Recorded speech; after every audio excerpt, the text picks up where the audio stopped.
Winning a new customer is exciting, but the real work begins after the contract is signed. The first few months of a new customer relationship often determines whether the account becomes a long-term partnership, a source of referrals, and a profitable client, or maybe a frustrating relationship that never reaches its potential. So today we're going to discuss why new customer startups matter more than some leaders might realize, where onboarding and implementation efforts often break down, and what strong handoffs, communication, and early execution looks like in practice. And with me to do this, I'm pleased to welcome Jeff Carmen, who's an expert coach and consultant with Elite BSC. Jeff, as always, a pleasure to talk to you about building a business. Absolutely. It's great to see you and look forward to this conversation. Well, let's jump right into it and talk about this. You can offer some opening thoughts, but my question would be about how many leaders celebrate landing a new customer, and there's reason to celebrate. But Yeah. you've said in the first few months, those are where the future of that relationship are decided. Why is that so critical, and what lasting impact does it have on customer retention and growth? Yeah. Yeah. What's really funny is we used to joke a little bit in the office when we would land a new account. It was like, hey, we have a new account. And then we'd go, oh shoot, we have a new account. So the work really begins there. But let's start with the customer and what the customer is going through when they choose your company. And so they've chosen our companies to come in and clean their building based on a promise that was made during the sales process. And so, in a sense, they've really put their professional reputation on the line by choosing to move forward with your company. And so, what they're looking for is this: are you going to make me look good, or are you going to make me look bad by choosing your company? And so, that startup window that we'll talk a little bit more about really determines if the relationship is going to start off with trust, or you're going to spend a lot of time trying to build that trust back. So you can recover from a bad startup, but it costs a lot of goodwill and time. And a lot of companies, unfortunately, never recover from a bad startup. So, talk about this. Where do those new customer startups most commonly break down in the process? Uh, yeah, the root cause is almost always the same, and it's just a lack of processes. So every process, every startup breakdown traces back to one of these three processes. We'll call them staff, supplies, and system. And so when you're thinking about the staffing processes, you're not doing, do we have or you're not saying, do we have enough bodies to fill this position? You're saying, do we have the right people?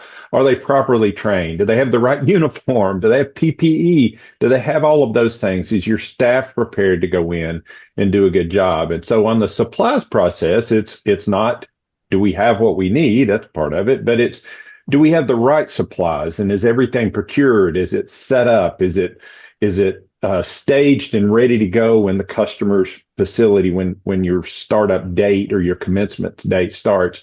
And then the last one, which I think is most overlooked, is your systems process. It's not just, do we have a scope of work? It's, do we have the scope of work? Do we have the documents that guide and lead our team in order to clean the building efficiently and effectively? Do we have codes to get in the building? Where are the shutoffs? What are the emergency numbers? So if we walk into a building with on day one without that information, we're not really starting up. We're just improvising as we go. So, thinking about the coaching you do and the companies that you work with that you analyze, and this might be a bit of a repeat question, but Mhm. what stands out to you that they're doing to consistently retain and grow their accounts? What do they look like in that first few months beyond what you've already shared? Yeah, so good companies that we talk with, and I think we did this well at France Building Services. We kind of broke that whole startup window into three phases. The first phase is what I would call pre-startup.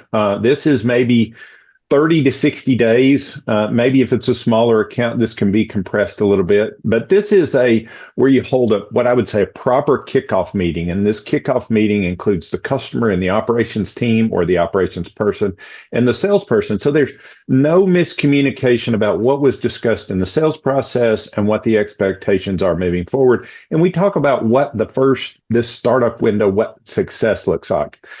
The next part of this, the startup phase, or the second piece is the actual commencement date. And good companies treat this like an event and not just another shift. And so extra staffing is brought in to make sure that things go smoothly. All the closets are set up, routines get walked. All of those things are done on that startup day. And then the next phase then would be post startup. So this is 30, 60 days after the commencement date. And they communicate what I would say good companies communicate clearly.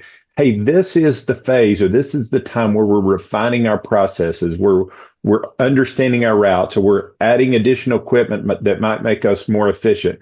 But this transparency during this period builds a lot of trust. And you're saying to the customer, hey, listen, in these first 60 to 90 days, we're going to make mistakes. But what's important is how you respond to them and how you make sure your team doesn't continue to make those same mistakes.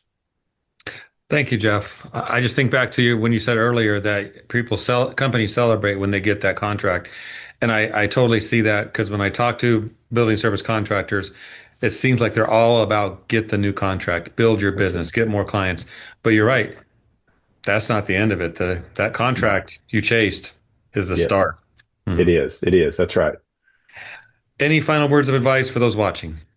Yeah, so I would say this real quick. Treat startup with the same energy that you gave the sales process. It's the startup process is one of the most important steps in the customer journey. And never forget that the person that signed the contract didn't hire just a cleaning company. They're putting their name on the line. That's good advice. Same effort, same energy, Correct. past the signing of the contract. Jeff, That's right. always a pleasure. I'll see you on the next one. All right. Thanks, Jeff.